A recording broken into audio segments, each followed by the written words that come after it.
বাবা বলল হ্যাঁ আমি আমার ছেলের জন্য করব।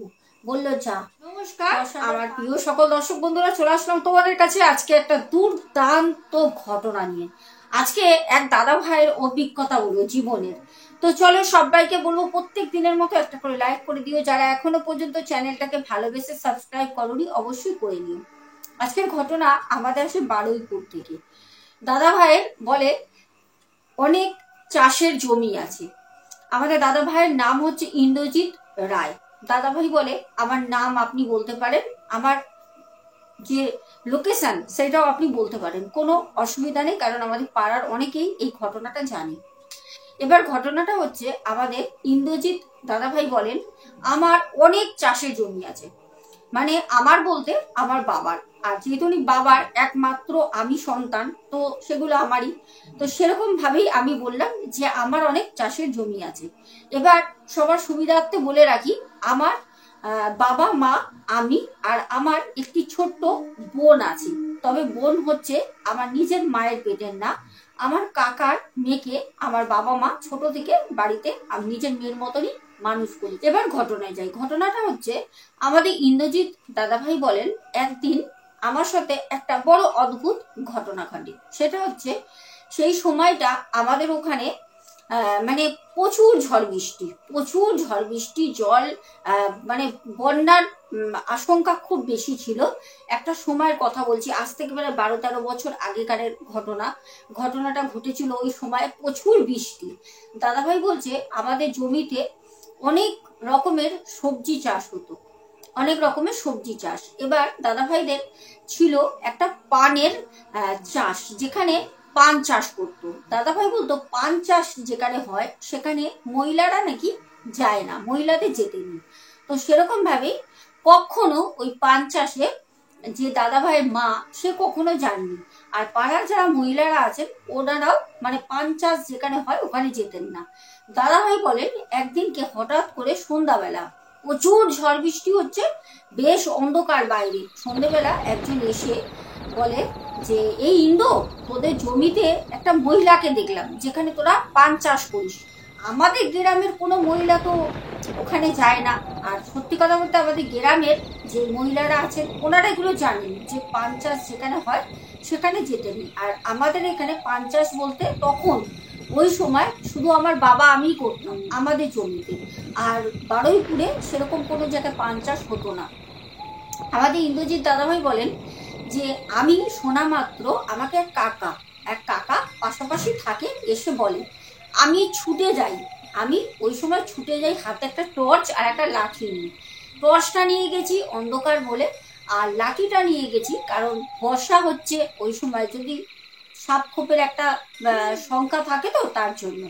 আমি যখন যাই তখন আমি দূর থেকে দাঁড়িয়ে টর্চের আলো দিয়ে দেখছি পানের মানে যেখানে চাষ হয়েছে ওখানে যদি কোনো মহিলা থাকে তাহলে তো তাকে দেখা যাবে, তো আমি কাউকে দেখতে পাচ্ছি না। তো যেহেতু ঘুটঘুটে অন্ধকার, সেরকম ভাবে বজ্রঘাত সহকারে প্রচুর বৃষ্টি হচ্ছে, আর প্রচুর বৃষ্টিতে কিন্তু পানের প্রচুর ক্ষতি হয়। তো আমি ভাবলাম যে দেখি একটুখানি গিয়ে পান চাষের যদি গোড়ায় জল দাঁড়ায় সেরকম ভাবে তাহলে মানে পান গাছ পচে যাওয়ার সম্ভাবনা থাকে। তা আমি যে পান চাষের বাগান সেখানে যাই।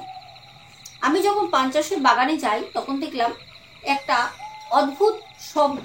সেটা হচ্ছে পায়ের নুপুরের, যেরকম মহিলারা পায়ের নুপুর পরলে একটা ছুম ছুম করে শব্দ হয়, সেরকম একটা শব্দ পাচ্ছি। আমি কিন্তু চারপাশে দাঁড়িয়ে টর্চ দিয়ে দেখছি আলোটা ফেলে, কিন্তু কাউকে আমি দেখতে পাচ্ছি না। কিন্তু মনে হচ্ছে আমার খুব কাছে না হলেও খুব দূরেও না, সে একটু আশেপাশেই রয়েছে, কেউ পায়ে নুপুর করে হাঁটছে, চলে যাচ্ছে। একবার পায়ে নুপুরের শব্দটা একবার জোরে হচ্ছে, একবার আস্তে হচ্ছে, আবার মনে হচ্ছে সে রিটার্ন আমার দিকে আসছে, পুরো আমার কাছেও আসছে না, এরকম একটা আমার অনুভূতি হচ্ছে। তো আমি তখন ওখানে দাঁড়িয়ে বললাম কে আছো এখানে, এরকম পান চাষের মধ্যে কে রয়েছে, কেউ কি চুরি টুরি করতে এলে নাকি পান গাছ? আমি তখন এই কথা বলছি। তারপর আমি প্রায় ওখানে 10 মিনিট ওই টর্চের আলো ফেলে পাশাপাশি জমিগুলো দেখি যে হয়তো পানের চাষ থেকে সরে অন্য কোনো জায়গায় চলে গেছে, পায়ের নুপুরের শব্দ শুনছি, কিন্তু আমি যত দূরই টর্চের আলোটা ফেলছি আমি কিন্তু কাউকে দেখতে পারিনি, বেশ ঘুটঘুটে অন্ধকার। আর এত বৃষ্টি হচ্ছে, মানে সে কি বলার বিষয় না। যাই হোক, আমি ওখান থেকে যখন আমি চলে আসছি তখন ওই আমাদের যেখানে পানের একটা ভাগ করা রয়েছে, তো পান চাষ যেখানে হচ্ছে ওখানটা পুরো ঘেরা থাকে, একটা পুরো গলির মতো আর কি। আর যেখানে এমনি সবজি চাষ হয়েছে পাশাপাশি দূরে দূরে মাঠে, সেগুলো তো আকাশের নিচে খোলাই রয়েছে। কিন্তু যখন আমি চলে আসছি তখন ওই পান চাষের যে জায়গাটা রয়েছে, আগেই বললাম পান চাষের যে জায়গাটা রয়েছে ওখান থেকে হাসির শব্দ শুনলাম, একটা মহিলার হাসির কণ্ঠ। আমি তখন মানে একদম মনে মনে ভাবলাম কেউ নিশ্চয়ই পান চাষের জমিতে আছে। কাকা বলল, কাকা ভুল কিছু বলেনি, কেউ তো আছে। আমি আবার ঘুরে যাই। ঘুরে যখন আমি যাই সামনাসামনি পান যেখানে চাষ হয়েছে ওখানে দাঁড়িয়ে দেখলাম একজন মহিলা। পরনে তার পুরো সাদা শাড়ি, লাল পাড়। মহিলাটি আমার দিকে পেছন ফিরে ওই দিকে এগিয়ে চলে যাচ্ছে। মানে যে পান চাষ করেছি, পান চাষের যে সরু একটা গলি মতো বললাম, পুরো তো ঘেরা থাকে, ওই দিকে উনি হেঁটে যাচ্ছে আমার দিকে পেছন। আমি পেছন দিয়ে দাঁড়িয়ে দেখছি। আমি তখন ওই দৃশ্য দেখে আমার না সারা শরীর কাঁটা দিয়ে ওঠে। বাবা, এরকম মহিলা, ধবধবে একটা সাদা শাড়ি, লাল পাড়। আমি ভাবলাম যে পাড়ার কোনো যদি কাকিমা জেঠিমা কোনো মহিলা হয় তাহলে এরকম নতুন শাড়ি পরে তো এই বর্ষার সময় পান বাগানে আসবে না, তাহলে ইনি কে? আর আমি মনে মনে এটা ভাবছি, কিন্তু কোথাও গিয়ে আমার সারা শরীর পুরো কাঁটা দিয়ে উঠেছে। আমি জানি না কেন, মানে ওনার না একটা বসে চলে আসে। আমি ওই যে মহিলাটিকে মুখ তো দেখতে পাচ্ছি না, আমি তার পেছনটা দেখছি। আমি ওই মহিলার পেছনে পেছনে, টর্চের আলো কিন্তু জ্বলছে, ওই আলো ফেলতে ফেলতেই আমি ওনার সাথে এগিয়ে যাচ্ছি। হ্যাঁ, ওনার সাথে উনি আগে যাচ্ছে অনেকটা দূরে, আমি ওনার অনেকটা পেছনে, কিন্তু জানি না কেন আমি ওনার সাথে চলে যাচ্ছি। এইদিকে একটা মানে কি বলবো, একটা বশীকরণ যেরকম হয় ঠিক সেরকম আমি ওনার সাথে চলে যাচ্ছি, কিন্তু কেন যাচ্ছি সেটা আমি বুঝতে পারছি না। আর আমি যে মনে মনে ভাবছি যে ওইটা কোনো পাড়ার মহিলা না, অন্য কেউ হবে, সেটা মনে মনে ভাবছি, কিন্তু তারপরেও আমি ওনার পেছনে পেছনে পেছনে পেছনে চলে যাচ্ছি। অনেকটা যাওয়ার পর বিশ্বাস করবেন না, আমাদের দাদাভাই বলেন আমি ওই কাদা মাটির যাতে জলে সেচ করি, তো যাতে জলগুলো না আটকায়, থেকে থেকে ছোট ছোট ড্রেনের মতো করে কাটা থাকে মাটি, বৃষ্টি হলে জলটা বেরিয়ে যাবে। আমার ঠিক ওই জায়গায় আমার ডান পাটা ঢুকে যায়। ঢুকে যেতেই আমি ওখানে হুমড়ি খেয়ে ওই মানে পান চাষের মধ্যেই হুমড়ি খেয়ে পড়ে যাই। যখন পড়ি তখন টর্চটা কাদার মধ্যে পড়ে যায়, টর্চটার আলো তখন আর জ্বলছে না। আর তখন আমি ওই সময় এত হাওয়া দিচ্ছে আর বিদ্যুৎ চমকাচ্ছে আর বৃষ্টিও হচ্ছে, আমি তখন ওখানে মানে কাদা অর্ধেক মেখে, টর্চ তো মানে প্রায় আমি কাদায় পড়েছে, হারিয়ে ফেলেছি, টর্চের আলোও দেখতে পাচ্ছি না, পুরোটাই অন্ধকার, দাঁড়িয়ে রয়েছি। আমার তখন মনে হচ্ছে যে আমি কেন আসলাম, দেখে আমি যদি বাড়ি ফিরে যেতাম তাহলে আমি হয়তো বেঁচে যেতাম, আজকে নিশ্চয়ই আমার মৃত্যু আছে কপালে, আমি কেন আসলাম। আমি তখন খালি চোখে তো মহিলাটিকে দেখতে পাচ্ছি না, ওই টর্চের আলোতে দেখতে পাচ্ছিলাম, কিন্তু খালি চোখে দেখতে পাচ্ছি না। আমি তখন মানে কি করব, শরীরে না আমার এত জোর নেই যে আমি আবার রাস্তা মানে ওখান থেকে বাড়ির রাস্তা ধরবো, সেই জোরটা আমার গায়ে নেই। প্রচন্ড তো ভয় পেয়ে যাই। তখন দাঁড়িয়ে রয়েছি, ওখানে অনেকক্ষণ দাঁড়ানোর পর আমি আস্তে আস্তে না মানে একটু সাহস আসলো শরীরে। আমি ওখান থেকে সোজা, কে আছে না আছে আর ওইদিকে তাকাইনি, আমি সোজা বাড়ির রাস্তা ধরেছি। গ্রামের পথ ধরে যখন আমি ফিরছি তখন আমার পেছনে সেই মহিলাটি আমার পেছনে পেছনে আসছে। অদ্ভুতভাবে আমি যে জিনিসটা লক্ষ্য করছি, বৃষ্টি পড়ছে, আমি কিন্তু প্রায় ছাতা নিয়ে গেছি, ছাতা সে মানে কাদা অবস্থায় ছাতা আর তখন খোলার উপায় নেই, ভিজছি আসছি, কিন্তু সেই মহিলা আমার সাথে সাথে আসছে, তার পায়ের নুপুরে শব্দ পাচ্ছি, ছুম ছুম করে শব্দ। আমি কিন্তু তাকে ঠিক আড়া চোখে দেখছি, মানে তার দিকে আমি ঠিক তাকাচ্ছি না, উনি কিন্তু আমার গায়ে গায়ে একদম আসছে, আমি কিন্তু এরকম করে তাকিয়ে দেখছি যে উনি আমার সাথে সাথে আসছে। কিন্তু অদ্ভুতভাবে ওনার শাড়ি এক ফোঁটা বৃষ্টিতে ভিজছে না, এক ফোঁটা না। উনি কিন্তু একদম নতুন শাড়ি পরলে যেরকম মার দেওয়া শাড়ি থাকে খটখটে, সেই রকম শাড়ি। উনি কিন্তু ঘোমটা দেওয়া, ওনার মুখ আমি দেখতে পাচ্ছি না, কিচ্ছু দেখতে পাচ্ছি না।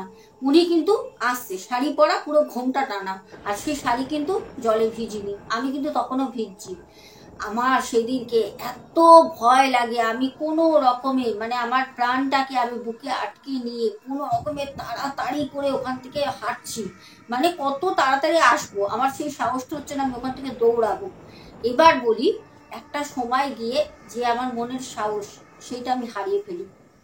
কতটা সময় আমি মনের সাহসটাকে আটকে রাখবো? আমার সাথে যা ওই সন্ধে ঘটছে আমি জীবনে কোনো দিন ভুলবো না। আমি কোনো রকম সাহস হারিয়ে ফেলে আর হাঁটতে পারিনি। তখন আমি ভাবলাম যে না, এবার যা হয় হবে। আর একটু গেলেই আমাদের গ্রাম, আর একটু গেলে, তখনও কিন্তু আমি ওই যেখানে চাষ হয় চাষাবাদ সেই মাঠেই রয়েছি আমি। কারণ ওখানে শুধু আমাদের বলে না, অনেক লোকের ওখানে চাষের জমি চাষ হয়। আমি তখনও কিন্তু চাষের আল থেকেই হাঁটছি। এবার আমি গ্রামের রাস্তায় যাব, ওই সময় আমি ওখান থেকে মনস্থির করি দৌড়াবো। আর সেরকম ভাবেই আমি দৌড়াতে শুরু করি। আমি যখন দৌড়াতে দৌড়াতে দৌড়াতে দৌড়াতে আমাদের যে গ্রামের মুখটা শুরু হয়, ঠিক ওখানটা যখন আমি এসে দাঁড়াই, তখন ওই বৃষ্টির কারণে একটাও লোক নেই। অন্যদিন কিন্তু ওখানে বেশ লোকজন থাকে, লোকজন রাস্তা দিয়ে যাতায়াত করে। কিছুটা দূরেই চায়ের দোকান আছে, তেলে ভাজার দোকান আছে, ওখানে লোকজন থাকে। সেদিন সব বন্ধ, সকাল থেকে মুষলধারে বৃষ্টি হচ্ছে। আমি যখন ওখানে আসি, এসে আমি তখন পেছনে ঘুরে তাকাই, তখন দেখলাম না, কেউ নেই। আর অন্ধকার যেহেতু আমি দেখতে পাচ্ছি না পরিষ্কার ভাবে, কিন্তু ওই থেকে থেকে যে বিদ্যুৎ চমকাচ্ছে তার যে আলো, আমি দেখলাম যে না, কোনো কেউ নেই, পুরো মাঠ পরিষ্কার। আমি সোজা বাড়ি চলে যাই, দৌড়াতে দৌড়াতে বাড়ি যাই।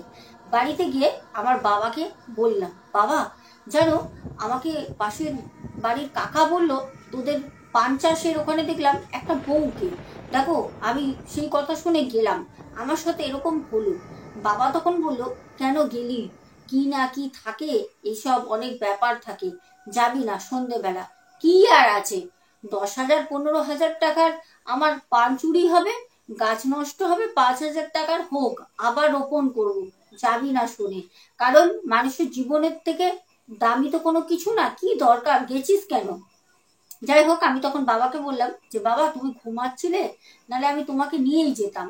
তো আমি এরকম দেখলাম। বাবা বলল, যা, পুরো কাদা মেঘে ভর্তি গা, ভালো করে স্নান করে আয়, স্নান করে এসে ভালো করে তেল দে, মা মুড়ি মেখে দিই, মুড়ি খা। তারপর আমরা গ্রামের মানুষ তো, আমরা মুড়িটা সবসময় খাই। সকালবেলা জল খাবারও মুড়ি খাই, দুপুরবেলাও মা নানা রকম পেঁয়াজি বেগুনি বাড়িতে ভাজে, সেগুলো দিয়ে মুড়ি খাই, চা খাই। তো সেরকম ভাবেই আমার মা আমাকে মুড়ি মেখে দিল। আমি স্নান টান করে তেল ঠেল মেখে এসে বাবার সাথে বসে বিছানার উপরে মুড়ি খাচ্ছি। আর বৃষ্টি তো প্রচুর হয়েছে, যার জন্য চারিদিকে জলে জল, কিছুটা জল আমাদের বাড়িতেও উঠে আসে। এবার আমার মা বলল, রাতের বেলা তাড়াতাড়ি খাওয়াটা মিটিয়ে নিও, কারণ বর্ষা হচ্ছে তো বাইরে, ওই বেশি রাত করো না। তো আমরা এমনি তো তখন তাড়াতাড়ি খেয়ে নিতাম, মোটামুটি 8টার মধ্যে আমাদের খাওয়া হয়ে যেত। তা মা বললো একটু আগে করতে। বাবা বললো ঠিক আছে, তুমি আমাকে তাহলে দিয়ে দাও। বাবা আর মুড়ি খেলো না, বাবা তখনই বসে ভাত খেয়ে নিল। তখন খেয়ে বাবা বলল যে বাবু, তুইও খেয়ে নিস। আমিও পরে একটু পরে মায়ের সাথে বসে দুজনে খাবারটা খাই। রাতে খেয়ে মা বাবা শুয়ে পড়ে, আমিও শুয়ে রয়েছি, পাশাপাশি ঘর। রাতের বেলা কটা বাজে আমি বলতে পারবো না, শুয়ে রয়েছি। হঠাৎ করে আমার বিছানায় কেউ একজন এসে বসলো। আমি কিন্তু তখনও খুব একটা গভীর ঘুমে যাইনি, তখনও আমার চোখে কিন্তু ঘুম আসেনি সেরকম ভাবে। আমি চোখটা শুধু বুঝে পড়েছিলাম ঘুমের আশায়। আমার খাটের মধ্যে কেউ একজন বসলো, আর খুব সুন্দর ঘর থেকে একটা সুগন্ধি বেরোচ্ছে, খুব সুন্দর মিষ্টি একটা ফুলের সুবাস। আমি ভাবলাম, বাবা কি হলো, কি হচ্ছে আমার সাথে, কিছু তো বুঝতে পারছি না। তা আমি চোখ খুলছি না, আমি চুপ করে শুয়ে রয়েছি। আর যেহেতু তখন কিন্তু পুরোটাই লোডশেডিং, সকাল থেকেই কিন্তু বাড়িতে লাইট জ্বলছে না, কারণ মুষলধারে বৃষ্টি হচ্ছে। আর আজ থেকে এত বছর আগেকারের কথা, তখন কারেন্টের তো এত উন্নত ছিল না যে কিছু হলেই সাথে সাথে কারেন্ট চলে আসবে, বা কিছু গ্রামে এখনো আছে কারেন্ট যদি চলে যায়, এই ঝড় বৃষ্টি হাওয়া দিলেও কারেন্ট চলে যায়, সেই কারেন্ট কিন্তু প্রায় 1 দিন 1.5 দিন পর আসে। তো সেই রকম ভাবেই আমি অন্ধকারে কিন্তু কিছু দেখতে পাচ্ছি না। আর সত্যি কথা বলতে টর্চটা আমি নিয়ে শুতাম, সেই টর্চ তো আমার হারিয়ে গেছে। আমি শুয়ে রয়েছি, আর আমার কিন্তু আজ থেকে 12 বছর আগে ফোনও ছিল না আমার কাছে। আমি চুপ করে শুয়ে রয়েছি, কিন্তু সুবাসটা আমি ঘর থেকে পাচ্ছি। আমি অনেকক্ষণ এক পাশ হয়ে শুয়েছিলাম, তো তারপর আমি মনে জোর করে যে আমার ঘরে আর কে আসবে, ভিতর দিয়ে তো ঘরের দরজাটা বন্ধই আছে, আমার ঘরে কে আসবে, হয়তো কোনো আশেপাশে আমাদের ওখানে অনেক ফুল চাষ হয় তো, রজনীগন্ধা এসব, ভাবলাম হয়তো তারই করে সুবাস আসছে। আমি এক সাইড হয়ে ঘুরে শুই, বলছে পাশে কেউ একজন শুলো আমার পাশে, মানে আমি তো ঘুরে শুই, ঠিক আমার পিছন দিকে কেউ একজন শুয়ে রয়েছে। আমার সারা শরীর ওখানে অবশ হয়ে গেছে। আমি মানে না নড়তে পারছি, না চড়তে পারছি, না আমি আমার মাকে বাবাকে ডাকতে পারছি, না আমি উঠে ওখান থেকে পালাতে পারছি। আমি পরিষ্কার বুঝতে পারছি আমার পেছনে কেউ একজন আছে। আমি চোখ বুজে চুপ করে ওখানে শুয়ে রয়েছি, মানে আমি বুঝতে পারলেও তখন তোমার কোনো উপায় নেই, আমি কি করব। কিছুক্ষণ পর আমি আমার শরীরে অনুভব করছি একটা ঠান্ডা হাত, একটা ঠান্ডা নরম হাত, সে আমার হাতের মধ্যে এরকম, আমি তো একটা সাইড হয়ে শুয়ে রয়েছি এক পাশ হয়ে, একটা হাত আমার হাতের মধ্যে এরকম করে দিয়ে, যেরকম সুড়সুড়ি দেয় না, ঠিক ওরকম ভাবে হাতটা বুলাচ্ছে। আমার সারা শরীর কাটা দিয়ে উঠছে, যেগুলো আমার সাথে কি হচ্ছে, এসব আমি কি দেখছি, মানে কিছু তো বুঝে পাচ্ছি না এগুলো কি হচ্ছে। আমার আস্তে আস্তে ওই ঠান্ডা হাতটা আস্তে আস্তে দেখছি হাত থেকে আমার পেটে, আমার বুকে, চারিদিকে হাতটা বুলাচ্ছে। আমার এত ভয় লাগে, আমি বুঝতে পারছি না, যে মনে হয় এই মুহূর্তে সে হাতটা আমার গলায় চলে আসবে, মানে আমার মনে হচ্ছে সে আমাকে গলা টিপে ধরবে। আমি ভয়তে তখন জোরে বাবা করে চিৎকার করে উঠি। যখন আমি চিৎকার করে উঠি, তখন সাথে সাথে আমার বাবা পাশের ঘর থেকে সাড়া দেয়। আর বাবা যখন সাড়া দিচ্ছে যে কি হয়েছে বাবু, কি হয়েছে, কি হলো রে, সাপ টাপ ঢুকেছে নাকি, এইসব যখন বলছে, তখন আমি সব শুনতে পাচ্ছি, কিন্তু আমি আর মুখে কথা বলতে পারছি না, পুরো বোবা হয়ে গেছি, চেষ্টা করছি কথা বলার, কিছু বলতে পারছি না। আর যে এতক্ষণ আমার গায়ে হাত বোলাচ্ছিল, পেটে বুকে পায়ে, সে কিন্তু তখন ওখানে উপস্থিত আছে, সে কিন্তু ওখান থেকে সরেনি। আমি শুধু একটাই কথা মনে মনে ভাবছি ওই সময়, যে বাবা মা তোমরা এসে কমসে কম গেটের মধ্যে বাড়ি দাও, যাতে শব্দ হয়, আমি যাতে সাহস করে উঠে যেতে পারি, বা গেট ভেঙে ঢোকো। আমি মুখে বলতে পারছি না, আমি পুরো বাকরুদ্ধ হয়ে গেছি, আমার মুখের কোনো বলি নেই, আমি বুঝতে পারছি না কেন। আমি তো বলতে, আমি চিৎকার পাড়ার অনেক চেষ্টা করছি, আমি নিজেকে নিজে মানে চিৎকার করে ফাটিয়ে দেবো ঘর যদি কথা বলতে পারি, কিন্তু আমার মুখ থেকে কোনো রকম শব্দ আসছে না, আমি চেষ্টা করেও বলতে পারছি না। তারপর আমি দেখলাম আমার বাবা মা কিছুক্ষণ পর একদম শান্ত হয়ে গেল। তখন আমার বাবা পাশের ঘর থেকে মাকে বলছে, ছেলেটা গেছিল না সন্ধেবেলা মাঠে, আমার মনে হয় কিছু বাজে স্বপ্ন দেখেছে, স্বপ্নতে চিল্লালো, দেখো আবার ঘুমিয়ে পড়লো, দেখেছো। আমি তখন বাবাকে বলতে চাইছি, বাবা আমি ঘুমাইনি, আমি কোনো স্বপ্ন দেখছি না, তোমরা এসো, গেট দরজা ভেঙে ঢোকো, তোমরা এসো, কিন্তু আমি বলতে পারছি না, সারা শরীর আমার ঘেমে পুরো জলে জল হয়ে গেছে। সেই মহিলাটি আমার পায়ের মধ্যে হাত দিচ্ছে, আমার মানে পিঠে হাত দিচ্ছে, মানে কি বলবো, একটা বাজে ব্যাপার, আমি বলে বোঝাতে পারবো না। আমার শরীরের মধ্যে এমন একটা জিনিস হচ্ছে ওই সময়, আমি না ডাকতে পারছি, রাগ হচ্ছে শরীরের মধ্যে, এদিকে বোবা হয়ে গেছি, আমি মুখে কথাও বলতে পারছি না, অনেক চেষ্টা করেও চিৎকার করতে পারছি না। তারপর কখন যে আমি ঘুমিয়ে পড়ি ওই সিচুয়েশনে, আমি নিজেও জানি না, ওরকম একটা খারাপ অবস্থায়, ওরকম একটা ভয়ঙ্কর রাতে, আমি জানি না আমি কি করে ঘুমালাম।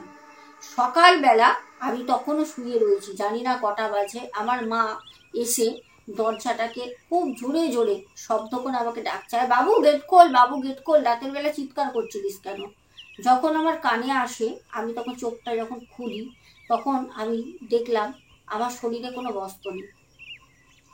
হ্যাঁ, আমার শরীরে কোনো বস্ত্র নেই। আর এই রকমভাবে কোনো দিন আমি জীবনেও, ছোটোবেলার কথা মনে নেই, যবে থেকে আমার সেন্স হয়েছে আমি কোনো দিন এরকম করে আমাকে দেখিনি। সেদিন প্রথম সকাল জীবনের আমি দেখলাম আমি পুরো উলঙ্গ।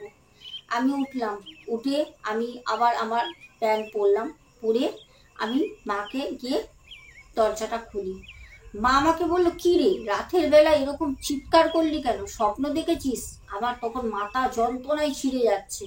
আমি মাকে কোনো কথার উত্তর না দিয়ে খাটে এসে আবার শুয়ে পড়ি। আমাকে মা বললো, কি রে কোনো কথা বলছিস না কেন, আজকে মাঠে যাবি না? তোর বাবু দাঁড়িয়ে আছে। আমি শুধু মাকে একবার বললাম, না আমার ভালো লাগছে না। তো মা বেরিয়ে গিয়ে বাবাকে বলল যে না যাবে না, যাও তুমি চলে যাও, ওর শরীরটা ভালো না। বাবা চলে গেল। বুঝতে পারলাম বাবা মাঠে গেল। আমি তখনও পর্যন্ত খাটে শুয়ে আছি। শুধু শুয়ে আমি কান্না করছি আর ভাবছি যে আমার সাথে রাতের বেলা কি খারাপ কাজটা হলো, এটা কি হলো। আমার সারা শরীর, আমি বুঝতে পারছি কি হয়েছে। আমার সারা শরীর নখের আঁচড়, নখ দিয়ে চিড়ে দিয়েছে, হালকা সরু সরু ভাবে চুলের মতো সরু সরু আবার গায়ে আঁচড়। আমি কাকে বলবো এই কথা, আমি কিছু বুঝে পাচ্ছি না। সেই দিন সারাটা দিন গুমড়ে গুমড়ে গুমড়ে গুমড়ে থাকি, খাওয়া দাওয়া করতে ইচ্ছা করছে না, মা জোর করে খাওয়ায়, এরকম করে কোনো রকম অপেক্ষা করি বাবা আসার। মাকে বলতে পারিনি কোনো কথা, বাবার সাথে সব কথা ছোট থেকে বলি তো। বাবা আসে মাঠ থেকে, তখন বিকাল বেলা, সকালে গেছে বাবা খাবার নিয়ে, বাবা বিকালে আসে। বাবা বিকালে যখন আসে বাবাকে বললাম, বাবা তোমার সাথে আমার একটা কথা আছে, তুমি আমার ঘরে চলো। তখন বললো, কেন কি কথা বল, টাকা লাগবে? মায়ের সামনেই বল কি হয়েছে। আমি বললাম, না বাবা তুমি আমার সাথে ওই ঘরে চলো। তো বাবাকে নিয়ে এসে আমি জামা পরেছিলাম, জামাটা খুলে বাবাকে দেখালাম। বাবা বলছে, ই বাবা তোর গায়েগুলো কি হয়েছে? আমি বললাম, বাবা কালকে রাতে আমার সাথে এরকম হয়েছে, আমি সকালবেলা নিজেকে এরকম ভাবে পাই। বাবা শুনে বলছে, সর্বনাশ করেছে, কি বলছিস? আমি বললাম, হ্যাঁ বাবা। আমার বাবা সাথে সাথে ওই সন্ধেবেলা আমাকে বলল, তুই জামা পর আমার সাথে চল। ওই সন্ধেবেলা আমাকে নিয়ে সোজা চলে যায় হাটের দিকে। আমাদের ওখানে হাট হতো তখন, এখন সেই হাটটা হয় না। এখন তো সেই বারুইপুর আগের মতো নেই, মানে মানুষ হয়ে গেছে। তখন কি ছিল, এত বড় বড় বাড়ি ঘর ছিল না বারুইপুরে। আমার বাবা আমাকে সাথে সাথে নিয়ে যায়। নিয়ে গেল কোথায় না, আমাদের ওখানে একটা মসজিদ আছে, বাবার ওই মসজিদে একজন বন্ধু আছে। বাবা তার কাছে নিয়ে গিয়ে তাকে বললো, দেখ আমার ছেলের সাথে কালকে সন্ধ্যে থেকে এরকম এরকম হয়েছে, কি করব বল, দেখ ওর শরীরটা দেখ। তখন বাবার সেই বন্ধু, তিনি মুসলমান, উনি তখন বললেন যে তোর ছেলের শরীরে একটা জিন আছে। হ্যাঁ, জিন ওর সাথে এসছে। ও সেদিনকে কারোর মুখে শুনে ওর পান চাষের মাঠে যাওয়াটা উচিত হয়নি, উচিত হয়নি। ও যে যায়, ওর সাথে একটা জিন চলে এসছে। আর সেই জিনটা ওর সাথে রাতের বেলা সহবাস করেছে। আর সেই জিন এত তাড়াতাড়ি তোর ছেলের কাছ দিয়ে যাবে না। এই কথা শোনা মাত্র আমি একটা ছেলে হয়ে ওখানে আমি কাঁদছি দাঁড়িয়ে। আমার বাবার চোখে জল। আমার বাবা বলছে, মানে কি একটা বাজে অবস্থা, এটাকে কাটাবো কি করে, আমার ছেলের থেকে ওকে সরাবো কি করে। তখন বাবার সেই মুসলমান বন্ধুটা বলল, দেখ এত বড় কাজ আমি করতে পারবো না।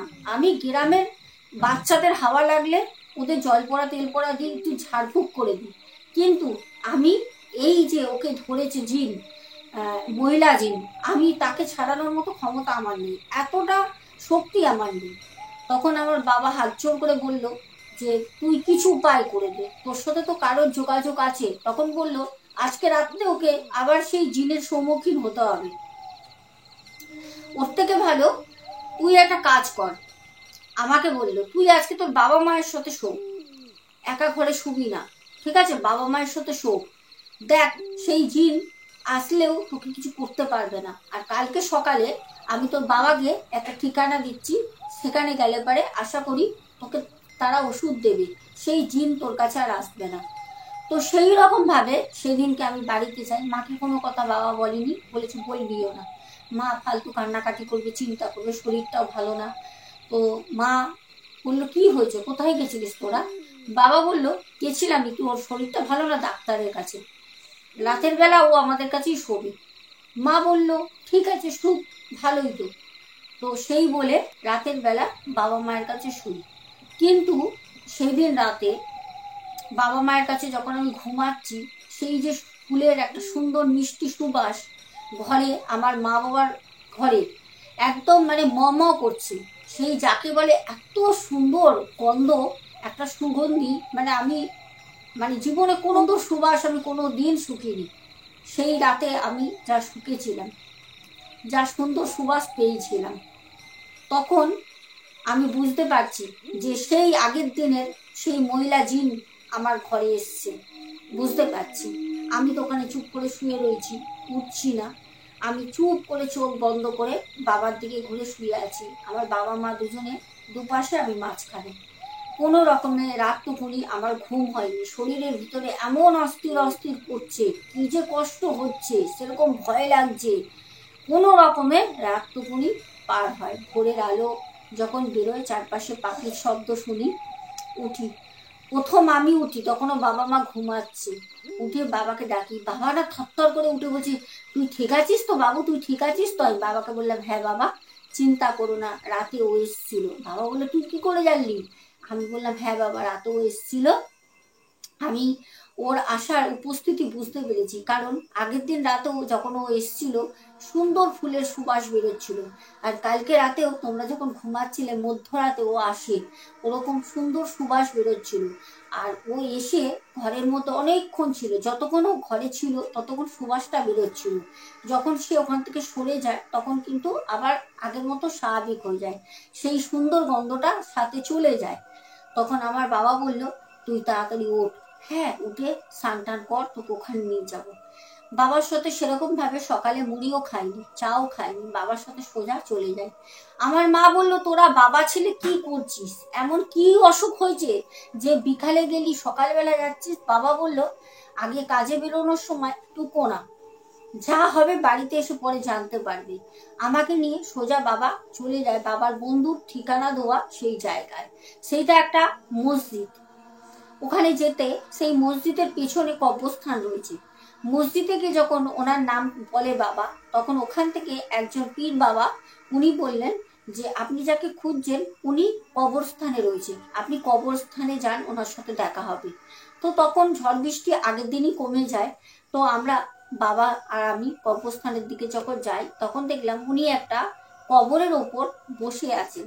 পরিষ্কার করে কবরটা ধোয়া, সাদা পুরো মার্বেল করা, কবরটার মধ্যে চারপাশে অনেক ফুল ছেটানো, ওখানে উনি বসে আছেন চোখ বন্ধ করে। আমরা গিয়ে পেছনে দাঁড়াতে উনি আমাদের পায়ের শব্দে চোখ খুলে বলল কি হয়েছে বল, কিসের জন্য এসছিস আমার কাছে, বল কি হয়েছে। তখন আমি বললাম যে কাকু আমার কথা একটু শুনবেন। তখন বলল সামনে আয়। তখন উনি ওই যে কবরে বসেছিলেন ওই কবরের উপরে বললেন এখানে বস। আমি আমার বাবা ওই কবরের উপর বসলাম, উনি এক সাইডে বসে, আমরা ওনার সামনে বসি। তখন উনি বললেন যে বল তোর কি সমস্যা, আমার কাছে এসেছিস। আমি তখন সব বললাম, আমার বাবাও সব খুলে বলল, আমি তো সব বলতে পারি না ওনাকে, তো উনি সম্মানীয় ব্যক্তি।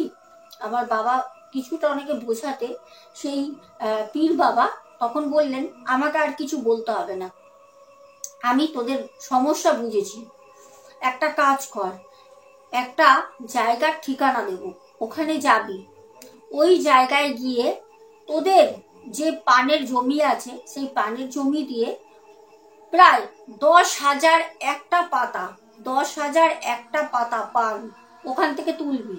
কোনো পানের পাতা যেন ফাটা, ছেঁড়া, পোকা, হলুদ না হয়, তাজা কচি পাতা খুব ভালোভাবে যত্ন করে তুলে 10,000 একটা পাতা, একটাও যেন কম না হয়, একটা যেন বেশি না হয়। যদি সেই পান পাতা নিয়ে যদি ভাবিস যে 10,000 একটার জায়গায় দুটো দিবি বা 10,000 দিয়ে আসবি, একটা কম দিবি, তাহলে কিন্তু তোর ছেলের প্রাণ চলে যাবে। তোকে 10,000 একটা পান এমন একটা জায়গা বলবো, ওখানে গিয়ে রেখে আসতে হবে রাত 3টের সময়। আর এই কাজটা করতে হবে তোকে, মানে আমাকে বলেনি, আমার বাবাকে বলে কাজটা করতে। তখন আমার বাবা বলল, হ্যাঁ আমি আমার ছেলের জন্য করব। বলল যা, 10,000 পান তোলা তো মুখের কথা না, এখনই সময় নষ্ট না করে যা তোল, আর আজ রাতেই 3টের সময় দিয়ে আসবি। তখন ওই যে মল্লি সাহেব যিনি ছিলেন, মানে পীর বাবা, উনি তখন একটা জায়গার ঠিকানা বলে।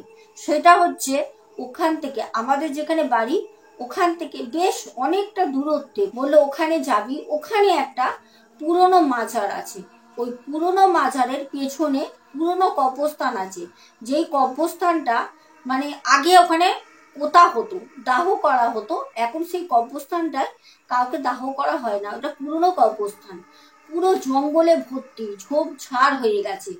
ভয় লাগলেও আমি তোকে বলছি, যখন যাবি তখন বুঝতে পারবি যে তোর পেছনে কেউ আসছে, তোকে কেউ ডাকছে, অনেক রকমের শব্দ শুনবি, কিন্তু ভয় পাবি না, তুই একা যাবি।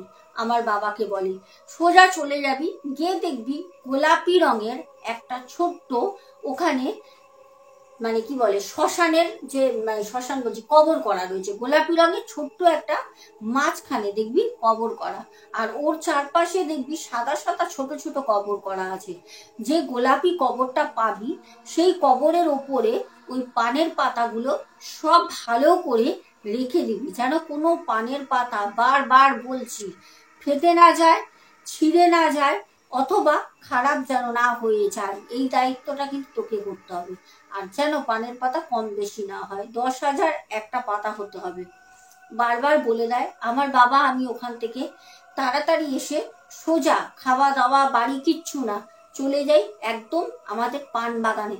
গিয়ে পান বাগানে গিয়ে পানের ওখান থেকে 10,000 একটা, একটা কম না বেশি না, কতবার যে বাবা আমি সেই পানের পাতা গুনেছি, মানে বলতে পারবো না, জীবনে মনে এত পড়াশোনাও করিনি, একদিনে যা গুনে নিয়েছি।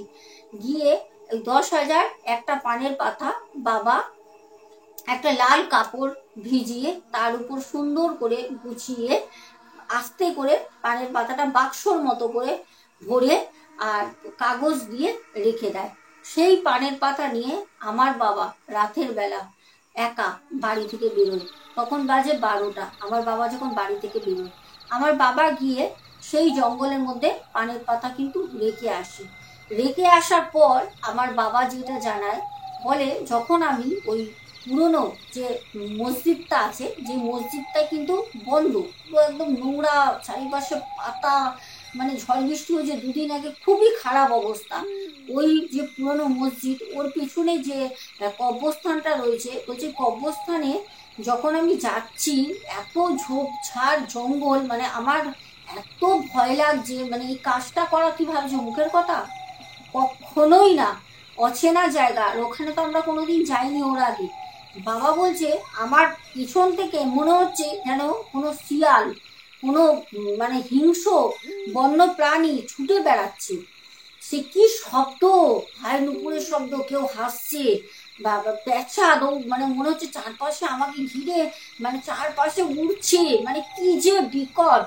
তারপরে শেষে আমার বাবা বলছে আমি তো জানি, আমাকে তো উনি বাবা বলে দিয়েছেন অনেক কিছু হবে, কোনোভাবে সাড়া দিবি না, পেছনে তাকাবি না।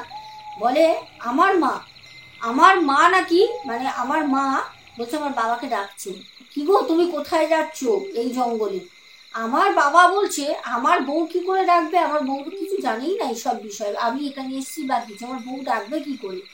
তারপর আমার বাবা কিন্তু খুব প্রাণপণ হাতে করে, মানে নিজেকে সামলে আমাকে বাঁচাতে হবে বলে ওখানে পানের পাতা রেখে আসে। তারপর কিন্তু আমার সাথে আর ওরকম কোনো কাজে কিচ্ছু আর ঘটেনি।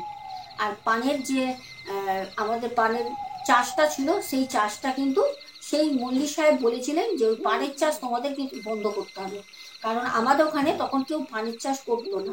আর যে এসছিল সে একজন মহিলা জিন ছিল, সে পানের চাষে এসছিল, পানের চাষে কিন্তু একটা পানের খুব সুন্দর গন্ধ বেরোয়, খুব সুন্দর পানের গন্ধ বেরোয়। ও পান চাষের ওখানে এসছিল পান নিতে এসছিল। আমি যেহেতু গিয়ে তাকে মানে সেই সময় আঘাত করি বা ডিস্টার্ব করি যেটা বলা যায়, তার জন্য সে রেগে গিয়ে আমার সাথে আসে, আর এসে সে তার রাগের জন্য তার শরীরের জ্বালা আমার সাথে সে রাতের বেলা ওরকম করে মেটায়। আমার অবস্থা তারপরে খুব খারাপ হয়ে গেছিল। আমি যে কিভাবে হাঁটাচলা করছিলাম সেটা আমি কাউকে বলে বোঝাতে পারবো না। ঘটনাটা শোনার পর আমাদের দাদাভাই বলেন, অনেকের মনে হবে এগুলো বানানো কোনো গল্প, কিন্তু যার জীবনে ঘটে যায় তার থেকে ভালো কেউ বলতে পারবে না যেটা গল্প না বাস্তব। আর এই ঘটনাটা একদম আমার জীবনে ঘটে যাওয়া একটা বাস্তব সত্য ঘটনা।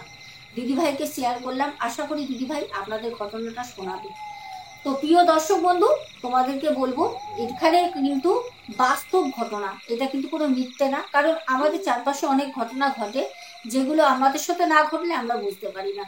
আজকে আসবো, যেতে যেতে সবাইকে বলবো সাথে থেকো, কেরম লাগলো অবশ্যই কমেন্টসে জানিও। আর তোমরা কালকে বৃষ্টির পর ঝড়ের পর কেমন আছো সেটাও কমেন্টসে জানিও। আজকে আসবো, দেখা হবে আগামীকাল। আর স্ক্রিনে যে নাম্বারটি যাচ্ছে এই নাম্বারে হাই লেখো।